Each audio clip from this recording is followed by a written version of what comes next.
Hello, basement dwellers. Welcome to the first episode of Gamer Corner. Gamer Corner is basically going to be my Thor's thoughts. We separated it from the show just for length, so we don't have 1,000 episodes that are 2 hours long.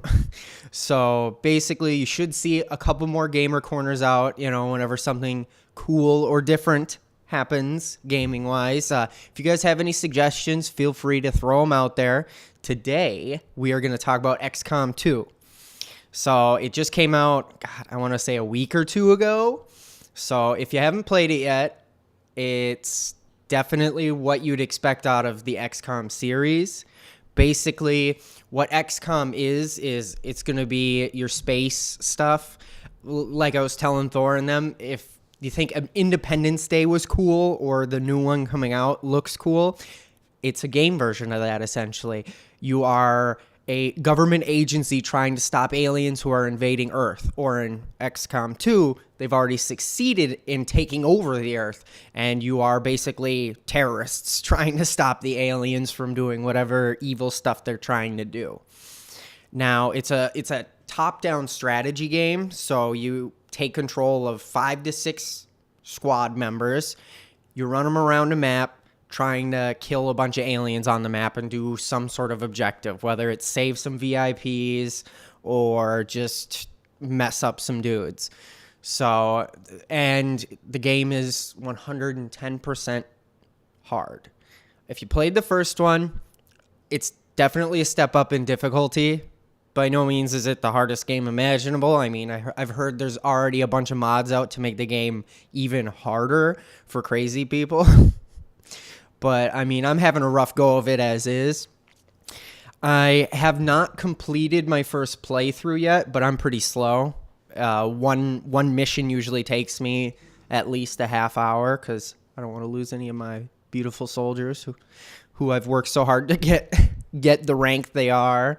But the game's super fun. It's one of those games where you're going to love it for 20 minutes, then tell yourself you're never going to play it again because you're so mad that you lost every single member of your team, and then you're going to try and play it again.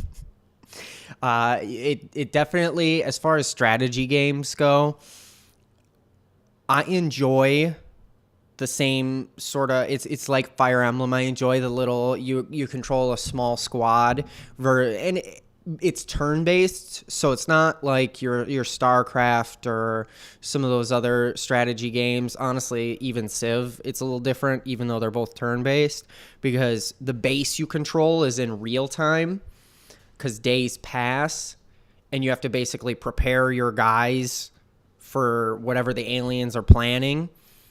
But when you're in the missions, it's turn-based, and your guys are shooting or whatever, so there's a little bit of base management.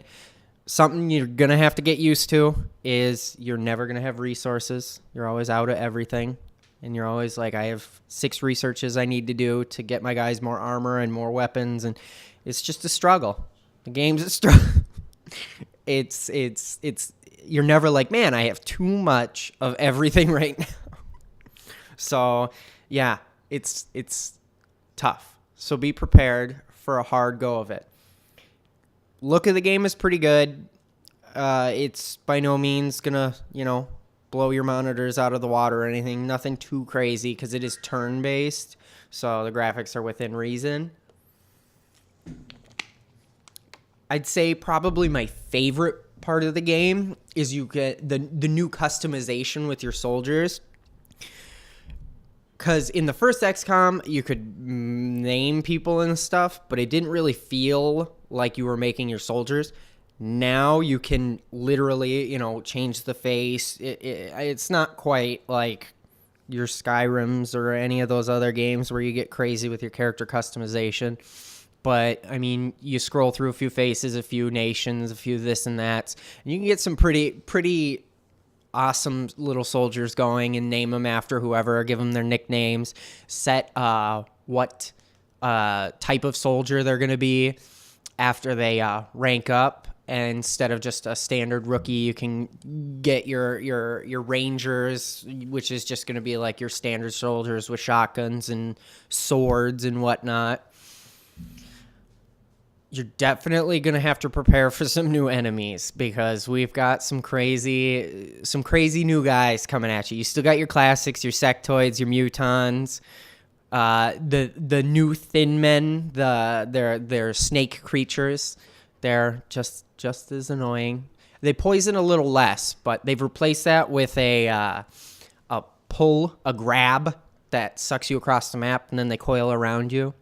So it's XCOM 2 is good. You should get it. I know a lot of people don't like the $60 price tag on stuff to begin with, but I think if you're going to enjoy the game and put as much time into it as, you have to judge yourself there, I think it's worth the $60 tag. Otherwise, I'd say the lowest I would say you should wait is if it hits 30, 40, go for it. It's definitely worth that for sure, even if you're not willing to pay the classic 60. Overall, I'll give it a 5.5 UFOs out of 5. Oh no, 4.5. I don't know how to count. That's Gamer Corner.